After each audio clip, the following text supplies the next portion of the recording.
আসসালামু আলাইকুম এইচএসসি 2026 ব্যাচের শিক্ষার্থীরা, কি অবস্থা তোমাদের?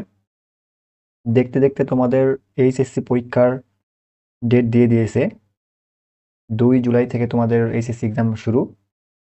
এই শেষ সময়ে এসে কিভাবে কোন টপিক অ্যানালাইসিস করে করতে হয় সব আমি ভিডিও আকারে দিব ইনশাল্লাহ। শেষ সময়ে এসে সব জিনিস পড়ে কোনো লাভ হয় না, করতে হয় অ্যানালাইসিস করে, যেগুলো থেকে 80 বা 90% হুবহু বা টাইপ কমন আসে। তো তারই ভিত্তিতে আমি আজকে আলোচনা করব পদার্থবিজ্ঞান প্রথম পত্রের ভেক্টর চ্যাপ্টার নিয়ে। এই ভেক্টর চ্যাপ্টার থেকে যে সিকিউগুলো প্র্যাকটিস করলে 80 থেকে 90% কমন পাওয়ার সম্ভাবনা থাকে, সেগুলো আমি দেখিয়ে দেবো ইনশাল্লাহ।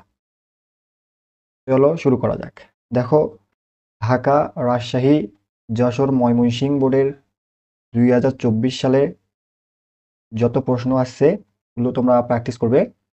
এরপর ঢাকা, রাজশাহী, বরিশাল, দিনাজপুর বোর্ডের 2023 সালের প্রশ্নগুলো, কুমিল্লা, যশোর, দিনাজপুর বোর্ডের 2022 সালের প্রশ্নগুলো, এবং রিসেন্ট 2025 সালের যতগুলো বোর্ড আছে এই বোর্ডগুলোতে ভেক্টর অধ্যায় থেকে যে প্রশ্নগুলো এসেছে সবগুলো তোমরা প্র্যাকটিস করবে।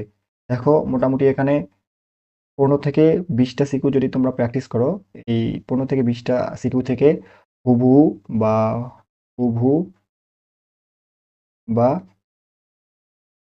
টাইপ কমন চলে আসবে।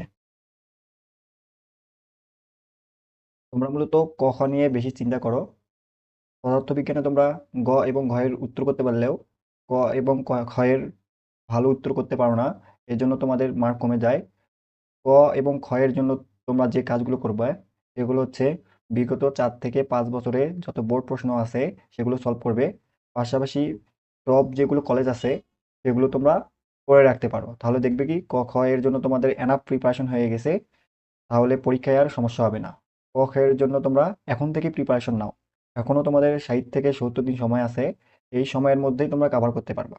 পরীক্ষার আগের 5 বা 6 দিন আগে তোমরা যদি পড়া শুরু করো তাহলে কিন্তু তোমাদের মাথায় ঢুকবে না। সো এখন থেকে তোমরা প্রিপারেশন নাও। তোমরা 4 থেকে 5 বছরের প্রশ্নগুলো যদি পড়ে রাখতে পারো তাহলে দেখবে এগুলো কমন চলে আসছে। এই ছিল ভেক্টর অধ্যায় অ্যানালাইসিস নিয়ে। পরবর্তী কোন চ্যাপ্টার চাও কমেন্টে বলিও, আমি সেটার উপর ভিডিও দেওয়ার চেষ্টা করব ইনশাআল্লাহ। আসসালামু আলাইকুম সবাইকে।